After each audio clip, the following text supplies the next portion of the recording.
এক মহিলা প্রশ্ন করছে ডক্টর জাকির নায়েককে, আচ্ছা আপনি তো বললেন হিন্দু মুসলমান খ্রিস্টান বৌদ্ধ সব ভাই ভাই, তো সব যদি আমরা ভাই ভাই হই, আমি তো হিন্দু, ওই মহিলা বলছে আমি তো হিন্দু, তা আপনার মক্কা মদিনা আমরা যাইতে পারি না কেন? এটা কঠিন প্রশ্ন। আমি চিন্তা করলাম কি জবাব দেয়, আমার কাছেও জবাব আছে, কিন্তু উনি কি বলেন সেটা শোনা দরকার।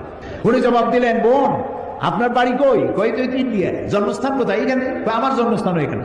আচ্ছা বোন আপনি কি জানেন যে ইন্ডিয়ায় এমন এমন জায়গা আছে যেখানে এখানে জন্মগ্রহণ করার পরেও সে জায়গায় আপনি আর আমি যাইতে পারি না, এরকম জায়গার নাম জানেন?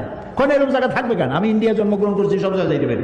উনি বললেন মোটেই না, এখানে এমন এমন জায়গা আছে যেখানে আপনি আমি প্রবেশ করতে পারবো না, তার নাম ক্যান্টনমেন্ট।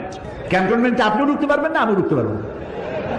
ক্যান্টনমেন্টে ঢুকবে যারা নিরাপত্তার দায়িত্বে, দেশ রক্ষার দায়িত্বে যারা আছে, যে কোনো মুহূর্তে ডাক দিয়ে পড়ে জান দেওয়ার জন্য, রক্ত দেওয়ার জন্য, জীবন দেওয়ার জন্য ঝাঁপায় পড়বে, সেসব সেনাবাহিনীর জন্যই ক্যান্টনমেন্ট তৈরি করা হবে। ওখানে